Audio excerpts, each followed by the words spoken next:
Bienvenidos a nuestro programa Vida Productiva, un espacio para que reflexionemos sobre los desafíos y oportunidades del ámbito laboral para los jóvenes. Hoy hablaremos de los pros y contras de la educación técnica respecto a la educación profesional. Echemos un vistazo a la situación educativa en México. Segunda encuesta de jóvenes en México 2019, realizada por la Fundación SM, 24.6% de la población total, es decir, más de 30 millones de personas son jóvenes de entre 15 y 29 años.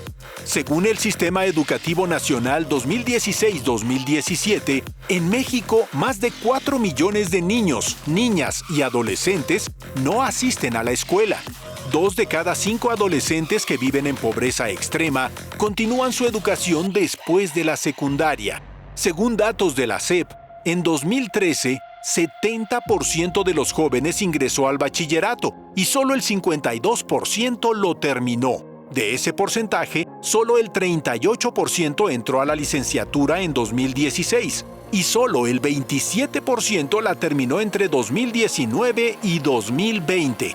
Los estados con menos estudiantes que terminan la educación superior son Oaxaca y Chiapas, solo el 14% y 12% respectivamente.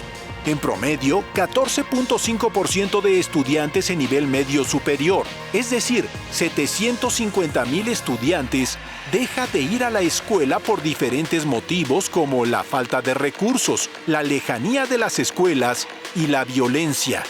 1 de cada 10 adolescentes que solo habla una lengua indígena y no español asiste a la escuela en México, en comparación con 7 de cada 10 del resto de la población.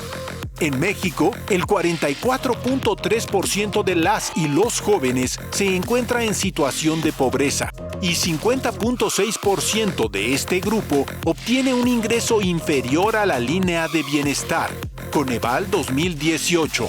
De acuerdo con estadísticas del INEGI, en 2018 en México, 2.2 millones de adolescentes abandonan la escuela por falta de recursos económicos y 14.4% de ellos se ve en la necesidad de buscar un trabajo para ayudar a su familia. ¿Qué? ¿Se dieron cuenta? 2.2 millones de adolescentes dejan de estudiar cada año. Claro, las oportunidades no son las mismas para todas las personas en cuanto a educación se refiere.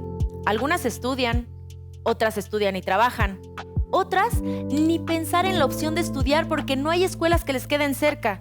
No hay dinero, ni luz ni agua en las casas, mucho menos internet para pensar en tomar clases en línea.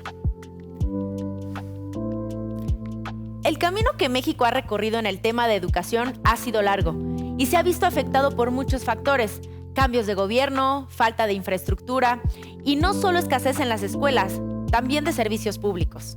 Hagamos un recorrido rápido de cómo ha sido el panorama de la educación en México. Después de la Guerra de Independencia, México se propuso formar ciudadanos que se sintieran orgullosos de su nación. Años después, en 1921, se fundó la Secretaría de Educación Pública, SEP, con una campaña nacional de alfabetización, y se estableció la primaria como obligatoria. En 1946 se reformó el artículo 3 y 13 años después aparecieron los textos gratuitos. Entre 1992 y 1993 se hizo la reforma de la educación básica y se incluyeron por primera vez contenidos sobre derechos humanos. En el Programa Nacional de Educación 2001-2006 se habló de una educación que, además de ser equitativa, de calidad, incluyente, tendría que ser formativa e integral, vinculada con la construcción de una ética pública. En 2012 se modificó el artículo 3 constitucional, estableciendo la educación media superior como obligatoria.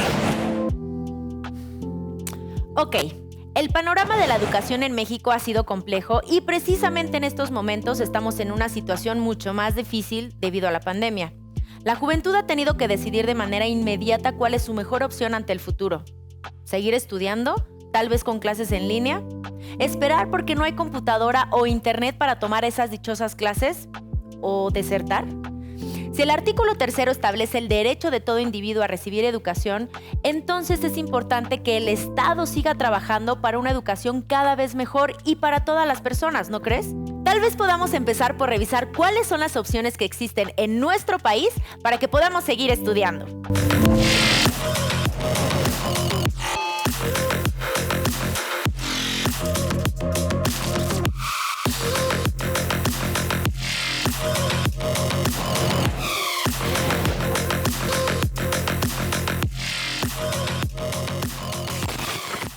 La información sobre las opciones que tenemos las personas jóvenes para seguir estudiando parece un poco confusa. Que si puedo estudiar el bachillerato y ser técnico, que si mejor el bachillerato y luego la licenciatura, que si mejor la profesionalización técnica, que si esto, que si mejor lo otro, que si la manga del muerto.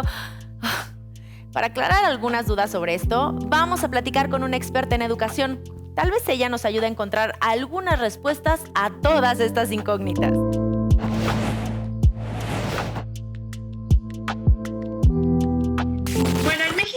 El panorama de la educación es muy amplio, es muy complejo y al mismo tiempo eso les permite a ustedes como jóvenes tener múltiples oportunidades para seguir estudiando. En el caso de la educación media superior, tenemos variadas opciones que incluyen desde el bachillerato general, la educación profesional técnica y también el bachillerato tecnológico.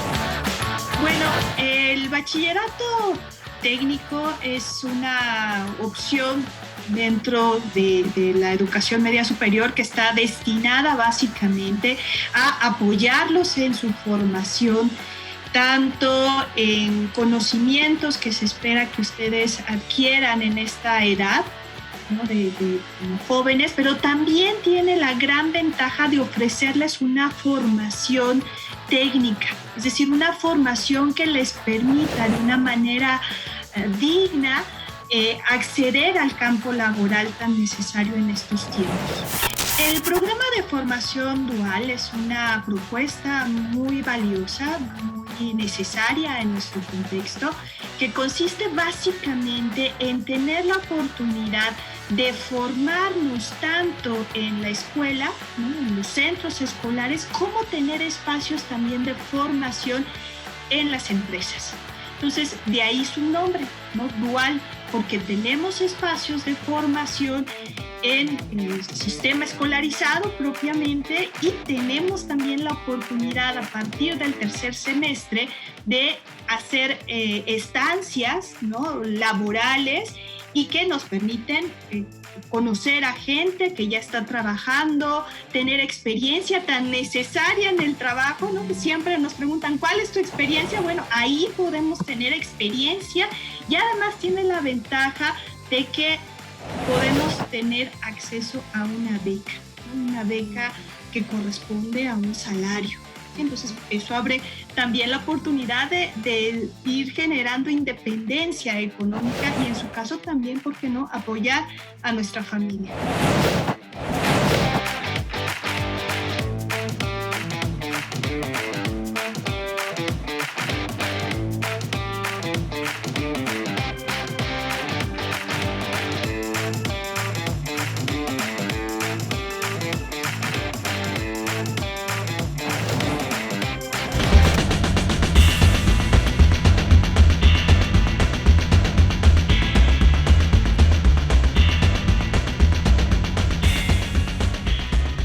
Ahora que conocemos cuáles son las alternativas para seguir estudiando después de terminar la secundaria, checa cuál te acomoda.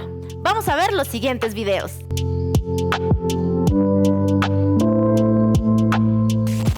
Y considero que la educación en México carece del apoyo suficiente para desarrollar una educación de calidad. Considero que la educación en México es buena, pero en especial la educación pública, porque contrastándola con otros países, los estudiantes tenemos un mayor campo al cual podemos aspirar que en otros lugares sería más costosa. Y considero que la educación en México puede ser bastante favorable, factible y buena para cualquier persona, siempre y cuando esta persona entienda el esfuerzo que conlleva estudiar y tenga una alta necesidad de aprendizaje. El sistema educativo en México actualmente sí es eficiente, ya que te prepara y cumple los criterios básicos para ser un buen profesionista en el futuro y adquirir de una forma correcta el conocimiento necesario para desarrollarte en el campo laboral.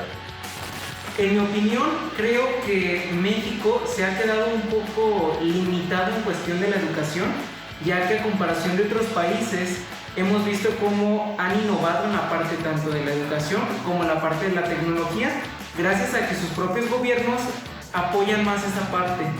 En cambio, en México se quedó un poco corto. Hay muy buenas oportunidades, pero tienes que aprender a elegir y saber qué te gusta para poder tomar una decisión correcta. Considero que sí hace falta mucho para poder alcanzar el nivel que tienen en la educación los países primermundistas. Sin embargo, no hay que descartar que el gobierno ha estado buscando la manera de apoyarnos a nosotros como estudiantes. Mis opciones aquí me parecen bastante tentativas, pero como muchos estudiantes aspiro a una beca al extranjero. Por ello mismo considero que las opciones para seguir estudiando en México son bastante favorables, puesto que se entiende que no todos tenemos la capacidad económica para pagar una escuela privada. Me encuentro feliz de pensar en qué opciones pudiera considerar para continuar estudiando, en este caso la universidad. Entonces existe una gran cantidad de escuelas en las cuales puedo entrar y no hay tantas limitantes. Y también existen los intercambios a otros países. Yo pienso que mis opciones que tengo ahorita para estudiar son unas buenas opciones porque a mí me gusta y aparte tienen buena oportunidad de trabajo. Prepararme en el área de las ingenierías. La verdad es que yo quiero estudiar biotecnología por ahora. Pienso seguir estudiando lo que es la universidad, específicamente la carrera de Ingeniería Civil y posteriormente una maestría. A mí me gustaría ser un gran ingeniero civil graduado. Me gustaría ser ingeniero en cualquiera de las ramas. Me gustaría estudiar medicina. Hola, soy Nelly Ramírez, estudio 8º semestre de tecnólogo en el Centro de Enseñanza Técnica Industrial. Lo que pienso de la educación en México actualmente es que está algo deteriorada. Pienso que aún nos hace falta encontrar el método tanto de enseñanza como de aprendizaje. Actualmente se lleva lo que es el plan por competencias, que pienso que no está funcionando y que no es eficaz, ya que el docente se preocupa un poco más por cumplir las actividades administrativas que por enseñar.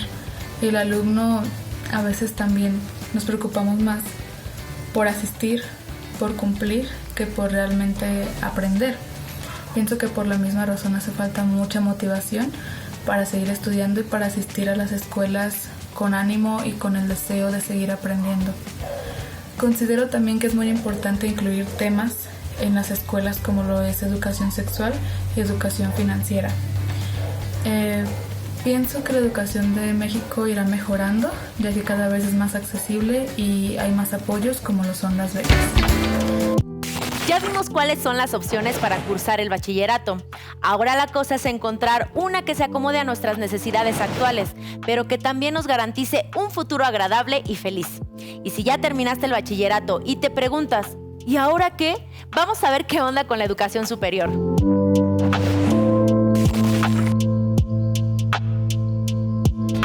Bueno, pues la educación profesional básicamente es la que te prepara para ejercer una profesión. Ahora, hay siempre como la duda entre los jóvenes de cuál es la diferencia entre una educación profesional técnica y una licenciatura. La diferencia básica sería que en la licenciatura tú tienes conocimientos muy puntuales, especiales, que pocas personas manejan o con que pocas personas cuentan y que además te permite tomar decisiones. Es decir, en términos ya de ejercer tu profesión. Y un técnico, un profesional técnico, cuenta con la capacidad para aplicar técnicas y procedimientos de manera acuciosa, muy puntuales, pero solo sigue procedimientos de forma más técnica. Pueden estudiar una educación a distancia, por ejemplo, porque en esta modalidad aquí no hay horarios y se estudia a tu propio ritmo. Pues, por ejemplo, hay diplomados o mismas licenciaturas en donde tú tienes que ir subiendo tus trabajos quincenalmente. Ahí te suben las lecturas, te suben todos los contenidos y tú vas a tu propio ritmo y tú sabrás si estás mandando muy próximo a que se cierre la plataforma, pero tú vas organizando tus tiempos. Esa podría ser una opción. Entonces allá te acomodas a cómo tienes tus horarios de trabajo. Otra posibilidad, y que es bastante factible en nuestro país, es conseguir alguna beca. Hay muchas becas para continuar los estudios. Desde becas que el propio gobierno lanza convocatorias, hasta empresas. Por ejemplo, está la beca Telmex, está un montón de fundaciones que lanzan convocatorias para que los jóvenes puedan seguir estudiando. Y otra, pues lo que hace la mayoría, que tiene que ver con estudiar y trabajar en turnos alternos. Entonces, yo si tengo un horario matutino para seguir estudiando, pues me consigo un trabajo vespertino. Entonces eso es lo que hacen, alternar turnos para continuar sus estudios. Una opción podría ser que la educación abierta podría ser una opción viable, ¿no?, en estos momentos. Y la otra es buscar o agenciarse recursos o acercarse a recursos, ya sean públicos, como por ejemplo bibliotecas o centros abiertos donde hay red Wi-Fi. Entonces, desde ahí yo he visto, nosotros mismos en nuestra universidad vemos a los jóvenes que buscan esos puntos para tener internet, y a veces desde un celular están haciendo sus trabajos, están conectándose, pero buscan alguna estrategia. O con familiares, hay familiares que les permiten el uso de su internet, o incluso les prestan computadoras en el momento de clase, o vecinos que han sido solidarios y puede pasar esto.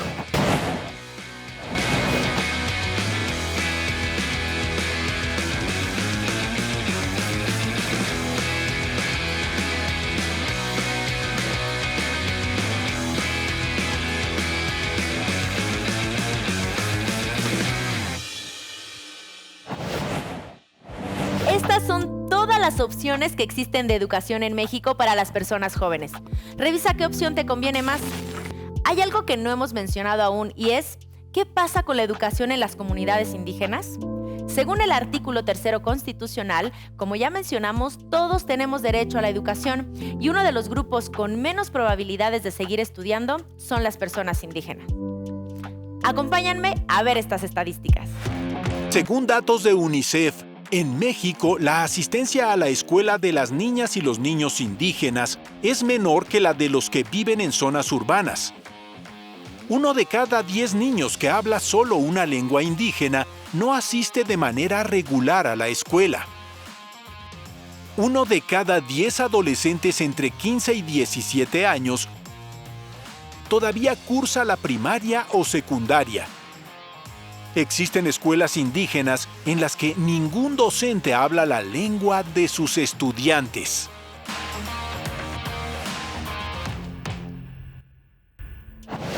La situación actual de los jóvenes indígenas en el tema de la educación es un tema emergente, muy emergente. ¿Por qué?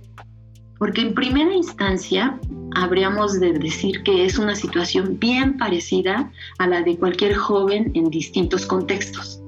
Estoy hablando en cualquier contexto.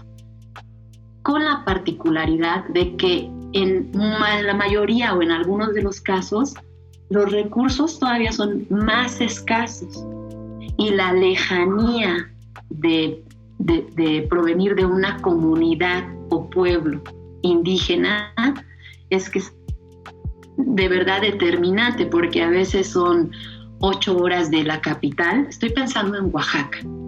Son 8 horas de la capital a moverte a un municipio. Del municipio, de la agencia municipal, son unas 5 horas en brecha para llegar a alguna ranchería.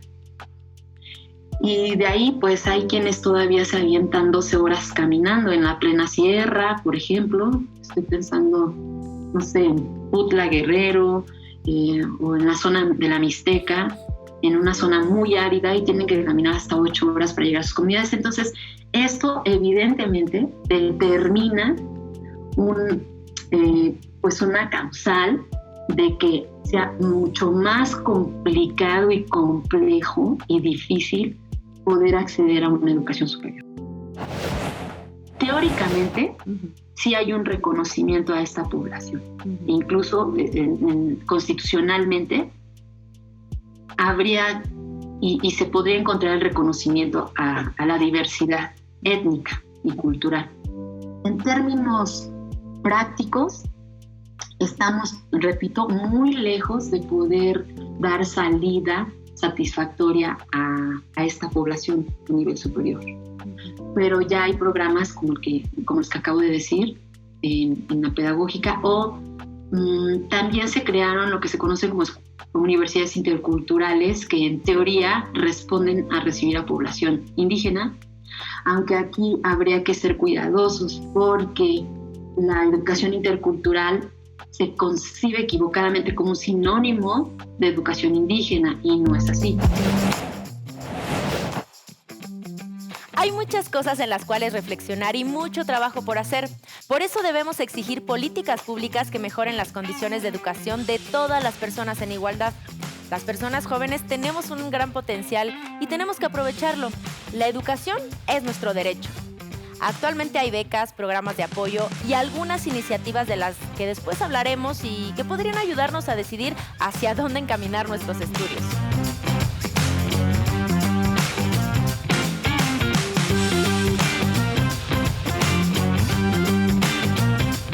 Recuerden que nos pueden contactar a través de nuestras redes sociales. Participen en Jóvenes TV, un grupo de jóvenes en casa. Hasta la próxima.